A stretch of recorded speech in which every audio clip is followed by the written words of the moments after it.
ഇപ്പം ഏകദേശം ടീച്ചർ 2 പതിറ്റാണ്ടാവും പോകുന്നു. ഡാൻസ് ക്ലാസ് കുട്ടികളെ പഠിപ്പിക്കാൻ തുടങ്ങിയിട്ട്.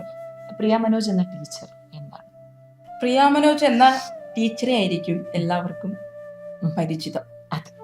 അതാണ് സത്യം. പ്രവാസ ലോകം. പക്ഷേ അതിൽ നിന്നും കിട്ടിയിട്ടുള്ള ഏറ്റവും വലിയ സമ്പാദ്യം എന്താണെന്നറിയോ? ഈ ധാരാളം സ്നേഹിക്കുന്ന കുട്ടികൾ. ആ കുട്ടികളാണ് ഒരു വലിയൊരു സമ്പാദ്യമാണ്. ഇന്നും ടീച്ചർ അമ്മ എന്ന് വിളിക്കുന്ന എൻ്റെ ഒരു 10-20 വർഷം മുന്നേ എൻ്റെ അടുത്ത് പഠിച്ച കുട്ടികളാണ്. അപ്പൊ ആ കുട്ടികൾ ഇന്ന് എന്നെ വിളിക്കുന്നത് ടീച്ചർ അമ്മ എന്നാണ്. അപ്പൊ ഞാനും അപ്പോഴും ആലോചിക്കുന്നു, ആ ഒരു ഇതിലേക്ക് നമ്മൾ മാറി.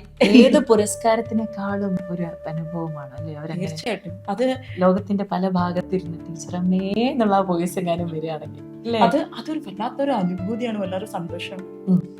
അത് അനുഭവിക്കുമ്പോൾ എനിക്കറിയില്ല അതെങ്ങനെ എക്സ്പ്ലെയിൻ ചെയ്യേണ്ടത്. അത് അനുഭവിച്ച് തന്നെ അറിയണം ടീച്ചർ അമ്മ എന്നുള്ള വിളി. പക്ഷേ അധ്യാപിക എന്ന നിലയിൽ ധാരാളം വെല്ലുവിളികൾ നേരിടേണ്ടി വരുന്നു.